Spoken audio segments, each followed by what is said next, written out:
Welcome back to new episode of your super space.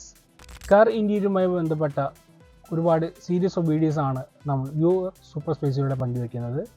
ഇന്ന് നമ്മൾ ചർച്ച ചെയ്യുന്നത് വാഹനത്തിനകത്ത് ഉപയോഗിക്കുന്ന പ്രൊഡക്റ്റിനെയും അല്ലെങ്കിൽ വാഹനം നൽകുന്ന സേഫ്റ്റി ആൻഡ് സെക്യൂരിറ്റി ഫീച്ചേഴ്സിനെ കുറിച്ചാണ്. ഒരു വാഹനത്തെ ഇന്ത്യയിലകത്തും നമുക്ക് സേഫ്റ്റി മെഷേഴ്സ് വേണം, സെക്യൂരിറ്റി മെഷേഴ്സ് വേണം. തീർച്ചയായിട്ടും വാഹനത്തിനകത്തിരിക്കുന്ന നമ്മളാണ് സംരക്ഷിക്കപ്പെടേണ്ടത്. എക്സ്റ്റീരിയറിൽ ഗാർഡ് വെച്ചിട്ടും മറ്റു കാര്യങ്ങളും ബമ്പേഴ്സ് എല്ലാം തന്നെ നമ്മൾ പ്രൊട്ടക്റ്റ് ചെയ്യാറുണ്ട്. എന്നാൽ ഇന്ത്യനകത്തിരിക്കുന്ന നമ്മുടെ സേഫ്റ്റി അത് നമ്മൾ തന്നെ സുരക്ഷിതമാക്കേണ്ടതാണ്.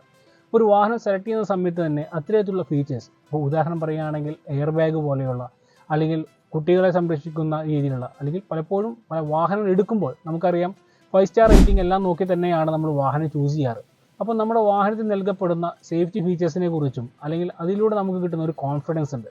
തീർച്ചയായിട്ടും കുട്ടികളായി യാത്ര ചെയ്യുമ്പോൾ, മുതിർന്നവരായിട്ട് പ്രായമുള്ള ആളുകളായിട്ട് യാത്ര ചെയ്യുമ്പോൾ എല്ലാം തന്നെ നമുക്ക് ബോഡി റോളിങ്ങോ മറ്റുള്ള ട്രാവലിംഗ് ഇഷ്യൂസ് ഇല്ലാതിരിക്കാനുള്ള സേഫ്റ്റി സെഗ്മെൻറ്റ്സ് എല്ലാം നമ്മൾ പ്രിപ്പറേഷൻ എടുക്കാറുണ്ട്. അത്തരത്തിൽ നിങ്ങൾ യൂസ് ചെയ്യുന്ന വാഹനത്തിലെ നിങ്ങൾക്ക് ഏറ്റവും അട്രാക്റ്റീവായ എന്ത് സേഫ്റ്റി മെഷറാണ് എന്ന് തീർച്ചയായിട്ടും കമൻറ്റ് ചെയ്യുക.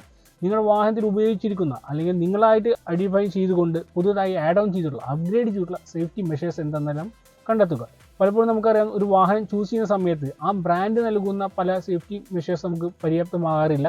എന്നാൽ നമുക്ക് അപ്ഗ്രേഡ് ചെയ്യാവുന്ന പല ഫീച്ചേഴ്സ് ഉണ്ട്. ഇപ്പോൾ ഉദാഹരണം പറയുകയാണെങ്കിൽ എയർ ബാഗ് പോലെയുള്ള കോംപ്ലിക്കേറ്റഡ് കാര്യങ്ങളൊന്നും നമുക്ക് ആഡ് ചെയ്യാൻ പറ്റില്ലെങ്കിൽ പോലും കുട്ടികളെ സംരക്ഷിക്കുന്ന രീതിയിലുള്ള ചൈൽഡ് സീറ്റ് പോലെയുള്ള മറ്റ് കാര്യങ്ങളെല്ലാം നമുക്ക് ആഡ് ഓൺ ചെയ്യാൻ പറ്റുന്ന സർവീസസ് കാണും.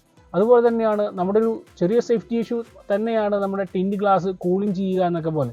അതുകൊണ്ട് എക്സ്റ്റീരിയറിൽ നിന്ന് വരുന്ന പല രീതിയിലുള്ള ക്ലൈമറ്റ് കണ്ടീഷൻസിനെയും പ്രൊട്ടക്റ്റ് ചെയ്യാവുന്ന രീതിയിൽ നമ്മുടെ വാഹനത്തിൻ്റെ ഓവറോൾ ഇന്റീരിയറിലേക്ക് നമുക്ക് എഫക്റ്റീവായിട്ട് ആ വാഹനത്തിൽ ഉപയോഗിക്കാൻ കഴിയാവുന്ന സേഫ്റ്റി ഫീച്ചേഴ്സ് എപ്പോഴും നമ്മൾ കരുതണം. തീർച്ചയായിട്ടും വാഹനം സെലക്ട് ചെയ്യുന്ന സമയത്ത് ഇത്തരം കാര്യങ്ങളൊന്ന് പരിഗണിച്ചുകൊണ്ട് ഒരു മികച്ച വാഹനം നിങ്ങൾക്ക് എപ്പോഴും സ്വന്തമാക്കാൻ കഴിയട്ടെ എന്ന് ആശംസിക്കുന്നു. Thank you for watching.